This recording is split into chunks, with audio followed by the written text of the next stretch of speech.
Բարև ձեզ հարգելի հեռուստադիտողներ, Civic-ի մի տաղավարում այսօր հյուրընկալել ենք ազգային ժողովի քաղաքացիական պայմանագիր խմբակցության պատգամավոր Սերգեյ Բագրատյանին։ Բարև ձեզ, պարոն Բագրատյան։ Բարև ձեզ։ Շնորհակալություն հրավերն ընդունելու Ձեզ նույնպես շնորհակալություն հրավիրելու համար։ Երեք տեղեկացանք, որ ինքնաբացարկի դիմումներ են ներկայացրել Ուժեղ Հայաստանից Լիլիա Շուշանյանը, Գոհար Մելոյանը եւ Ավետիս Արաքելյանը։ Սա ինչի մասին է խոսում։ Նրանք խուսափում են, թե այլ պլան ունեն։ Ճիշտ ասած, ավելի շուտ պետք է իրենք մեկնաբանեն, որովհետեւ պատասխանատու մանդատը վայր դնել դա նաև լուրջ հետևանքներ կարող է ունենալ, այսինքն նշանակում է, որ քաղաքացիների եթե իսկապես վստահել են եւ ձայն են տվել իրենք հրաժարվում են այդ վստահությունից։ Այստեղ պետք է շատ ծանրակշիռ փաստեր լինեն, որ կարողանաս խուսափես պատասխանատվությունից եւ պետք է իհարկե ավելի ճշգրիտ իրենց մեկնաբանություն լսել։ Կարծում եմ, որ ինչ որ ոչ համոզիչ բաղադրիչ կա այս մանդատի մեջ։ Հայտարարության մեջ, որը տարածել էր Գոհար Մելոյանը, նշվում էր, թե ինքը զբաղվելու է կուսակցության ամրացման հարցերով, այնտեղ տարբեր բաներից էր խոսում, ոլորտների մասին էր խոսում, այսինքն ավելի լավ, քան ազգային ժողովի ամբիոններ, ինչպես պետք է ամրացնել կուսակցությունը։ Շատ լավ, տարբեր մարդիկ տարբեր կերպ են մտածում, ամեն դեպքում շատերը երկու գործողություն իրար հետ դժվարանում են կատարել, ասենք մարդիկ կան, որոնք դա ունակության հարց է, ասենք հեռախոս խոսելուց մեքենան սխալ են վարում,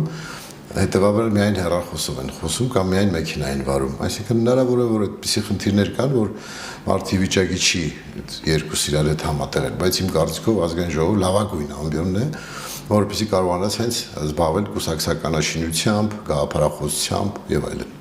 Երեք հակակոռուպցիոն կոմիտեն հերթական հաղորդագրությունը տարածեց, ընտրակաշառքի հերթական դեպքն է բացահայտվել, կրկին կապված է Ուժեղ Հայաստանի ներկայացուցիչների հետ։ Կապը գուցե կա այս մանդատաթափության եւ այս ընտրակաշառքների, ինչ որ կապ կա ձեզ։ Ցավոք սրտի մենք բազմիցս ասել ենք, որ այն ինչ որ եղել է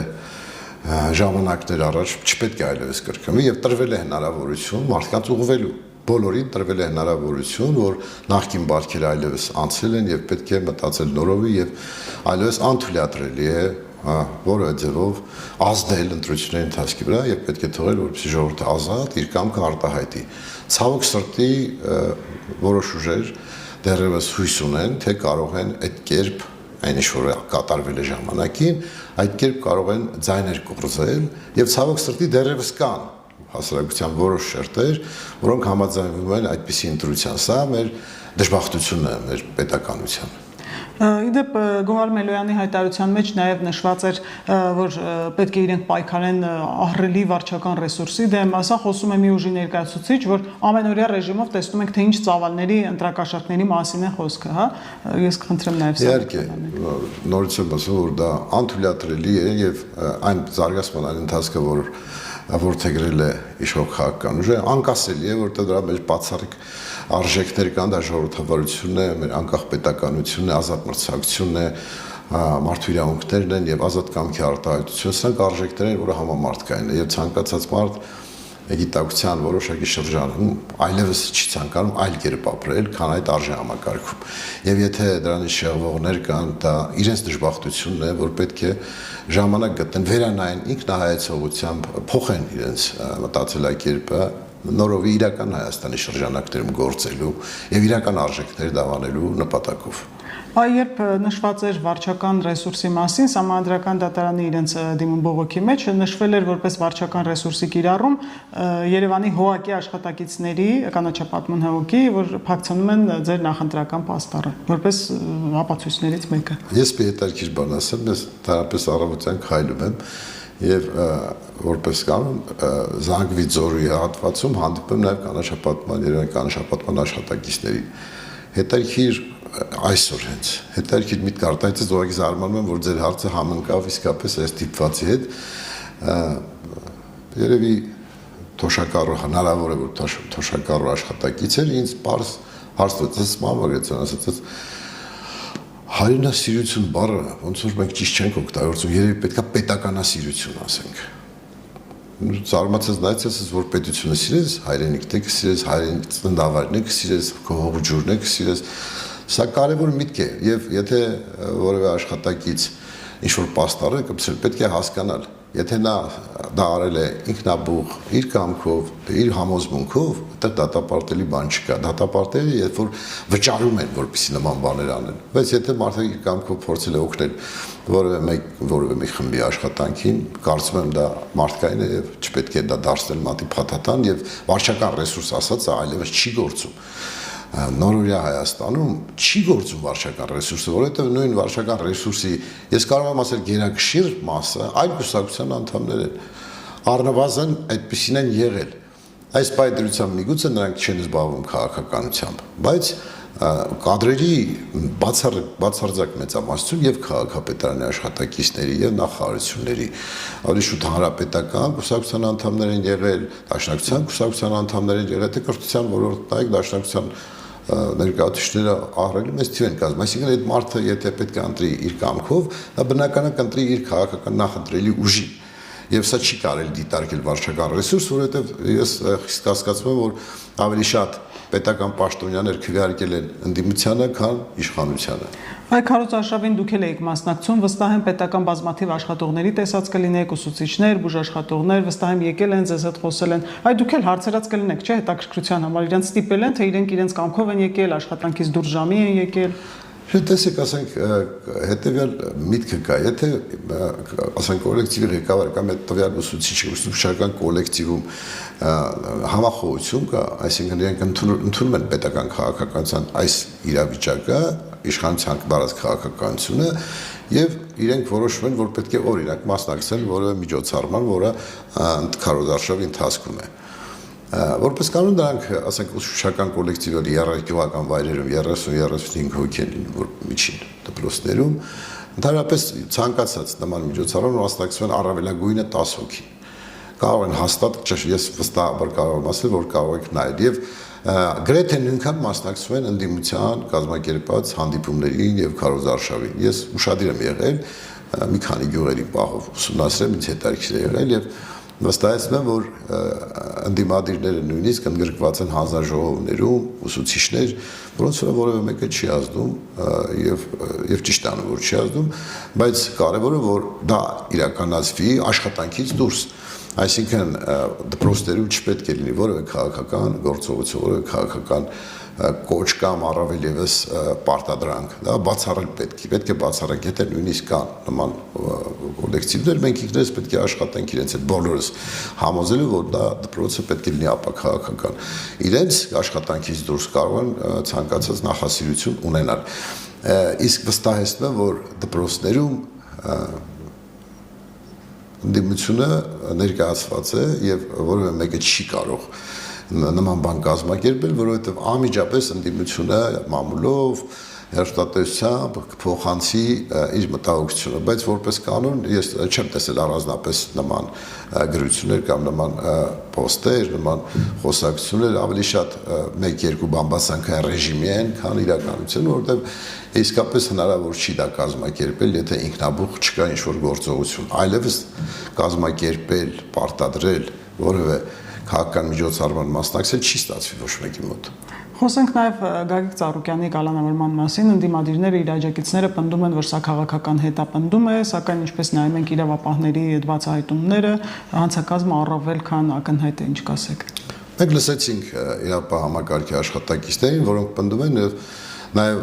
բացի դրանից քաղաքապետ Ավինյանը նույնպես իր խոսքում նշեց, որ 1 տարի առաջ այդ process-ները սկսել են կապված մարզասրահի հետ, հողային 60 հոդվածի տակ է եղել, շինարարության հետ կապված խնդիրներ են եղել, այսինքն բավականին հեշտ է գործի ընթացքում բավարար ապացույցներ ներկայացնել իրավական եւ մենք հասարակությունը կգնահատի։ Այս բանը ընդհանրապես որպես կասկածյալ ներգրաված է քննության ընթացքը կարծում եմ, որ հանրության իրավագիտակցությունը բավականին բարձր է եւ կարող են գնահատել իրապես այդ գործողությունները իրավական են թե ոչ։ Ժամանակ առ ժամանակ, եթե հիշում եք, բավականին երկար ժամանակ կա նման բաներ տարբեր բիզնեսներում, այդ թվում նաև ձեր նշած անձի բիզնեսներում, որտեղ քննություններ են անցկացվում եւ Արարատ ցեմենտի հետ կապված դա կար եւ գինի գործարանի հետ կապված, եթե հիշում եք, գերմանացի ներդրողներ էին բավականին երկար ժամանակ տարիներ շարունակ բողոքում են, որ իրենց նկատմամբ ապօրինություններ են գործել եւ այլն։ Սրանք ամեն ինչ կպարզվի եւ ժողովուրդը վստահ եմ իր գնահատականը կտա եւ կարծում եմ այդ գնահատականը միայն իրավական պետք է լինի։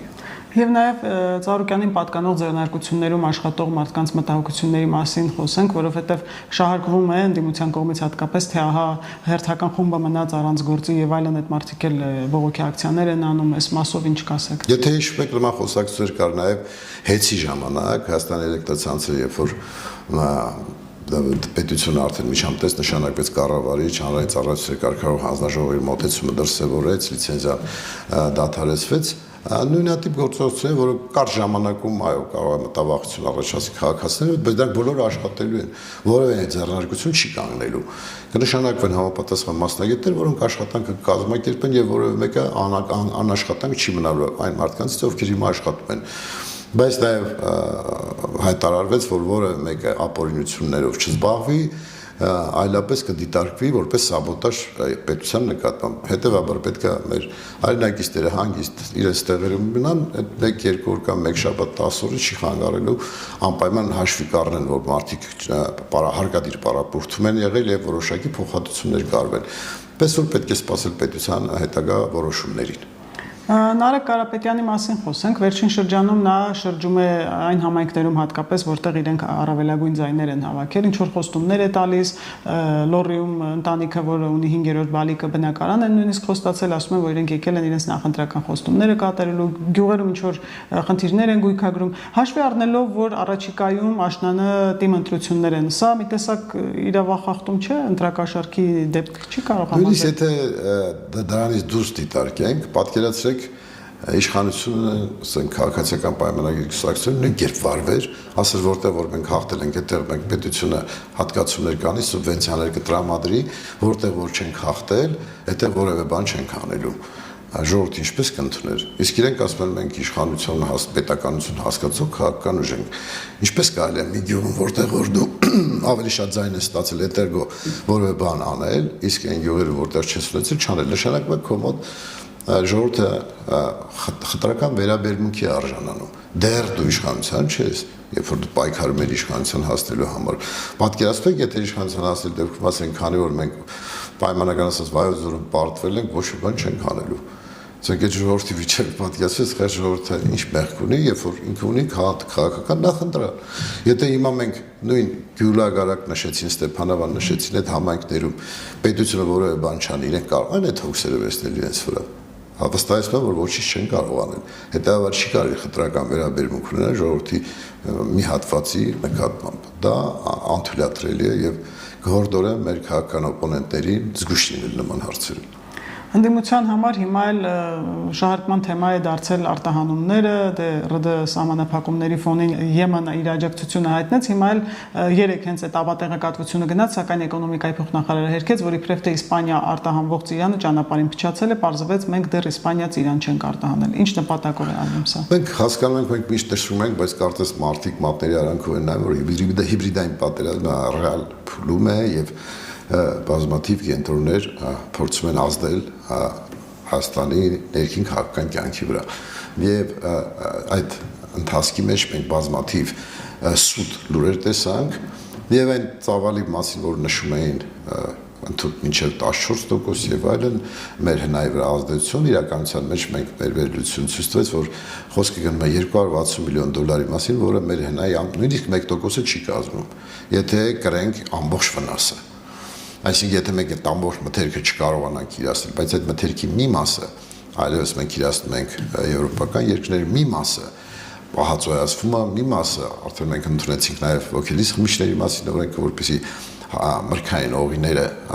բավականին ազատվեն որոշակի հարկատեսակների բարձր գնից եւ ակցիզային հարկի իջեցրեցինք, որպեսզի կարողանան արտահանել, այսինքն նույնիսկ եթե փչանալու խնդիրը լի, դա կվերածվի մրգային օղ առնվազն։ Եվ մենք մթերով կազմակերպությունների հետ աշխատում ենք, հորդորում ենք, որ շատ մթերում կատարեն, որովհետեւ տեսեք, եթե լոլիկը մենք վերածենք տոմատի մածուկի, դա կարող է տարիներ մնալ այսինքն այլևս արագ փչանալու խնդիրը չի առաջանա։ Այսպես ոլորտ առ ոլորտ մենք պետք է աշխատենք, որ այդ 260 միլիոնի վնասը դառնա 10 միլիոնի վնաս, եւ ի վիճակի ենք դա անելու, եւ մեր բարեկամ երկրներն են մեզ այդ հարցում աջակցում իսկապես, եւ նաեւ պետք է ասեմ հենց երեք էկոնոմիկայի նախարարը, որ Եվրոպան պատրաստ է մեր ձկնարդյունաբերության արտադրանքը ընդունել այլևս։ Սա շատ կարևոր քայլ է, որտեղ ամենամեծ սեգմենտը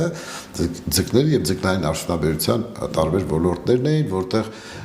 այս 260 միլիոնի գրեթե 60 միլիոնը միայն ձկնային արտադրանքներ։ Իսկ այդ խնդիրը, որ Եվրոպան լուծում է, Եվրոպայի համար դա չնչին քանակություն է, կարող է իսկապես մեզ օգնել այդ խնդիրները լուծենք, առավելապես կթուլանա տնտեսական ազդեցությունը մեր տնտեսական զարգացման ընթացքի վրա։ Եվ նաև հասկանալի է, որ Եվրոպական միության աջակցությունը հավերժ չէ, եւ այս իրավիճակում ինչ պետք է անել, որ այդ շուկան պահվի։ Մենք հիմա ուսումնասիրության ընթացքի մեջ ենք, մենք կհասկանանք արդեն եվրոպական շուկայի պահանջները, որովհետև շատ դեպքում աշխատելու ընթացքում են նաև հստակեցում արվում, թե եվրոպացի քիմքին որն է ավելի հարմար, ասենք պայմանական ասած մեր ծիրանը, դեղձը, թե խնձորը, թե սալորը, դրանք պետք է հասկանալ եւ նաև այն ստանդարտները, որ Եվրոպայում կան, պետք է այդ կերպ մոտենալ հարցերին, նույնիսկ ամենափոքր դետալներում նրբություններ կան, ասենք օրինակ մենք ծիրանը գնում ենք մի քանի կիլոգրամով, եվրոպացիները հատով են գնում, ասենք 5 հատով, 3 հատով, որոնք պետք է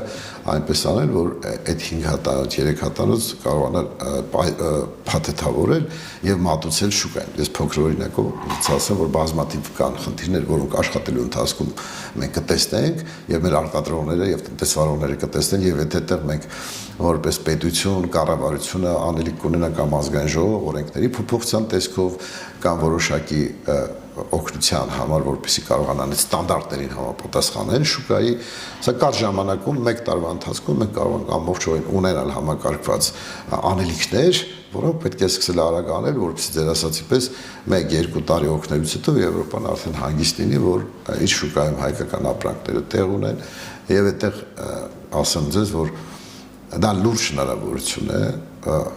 քաղաքակիրթ աշխարհի հետ աշխատելու, բարձր որակ ապահովելու իմաստով։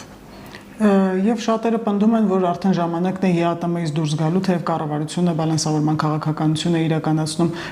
իրատեսական համարում եք մոտ ապագայում նման բան։ Իրականության մեջ մենք աշխատում ենք բոլորի հետ, այդ թվում նաև ՀԱՏՄ-ի հետ։ ՀԱՏՄ երկրները ցանկանում են Հայաստանի հետ աշխատել եւ իրենք հայտարարեցին այդ մասին։ Հայաստանը որևէ խնդիր չի առաջացնում ՀԱՏՄ շրջանակներում։ Կան բազմաթիվ երկրներ, որոնք չեն գտնվում ՀԱՏՄ-ի կազմում, բայց ՀԱՏՄ-ի հետ ավելի ակտիվ են աշխատում, օրինակ Վրաստանը ՀԱՏՄ-ի կազմում չի, բայց ՀԱՏՄ-ի հետ աշխատում է բավականին երկար ժամանակ, եւ նաեւ մյուս երկրների հետ է աշխատում։ Ինչն է խանգարում, որ Հայաստանը նույնպես աշխատի այդտեղ, եթե կգա մի պահ, որ մենք կտեսնենք, որ իսկապես խնդիր կա ՀԱՏՄ-ի եւ մյուս շուկաների միջեւ արգելքներ կան, որոնց պետք է հաղթահարել կամ դուրս գալ, այդ ժամանակ քննարկենք։ Այս բանը որևէ նման խնդիր չկա։ Մենք որևէ կետ ՀԱՏՄ-ում չենք խախտել կամ որևէ արտոնություն չունենք ՀԱՏՄ շրջանակներում։ Հակառակը մեր գոյացած մեր հարկերից ավելին ենք տալի ՀԱՏՄ-ին, քան ստանում ենք ՀԱՏՄ-ից։ Եվ ամփոփելով մոտ 10 օրից նորընտիր խորհրդարանի առաջին նիստն է լինելու, ինչպիսի խորհրդարան եք պատկերացնում, աշխատանքները ինչպես եք պատկերացնում, նոր մարդիկ կան ընդդիմադիրներից։ Ես կարող եմ ասել, մեր մասով քաղաքացիական պայմանագրի թարմացումը ունի բավականին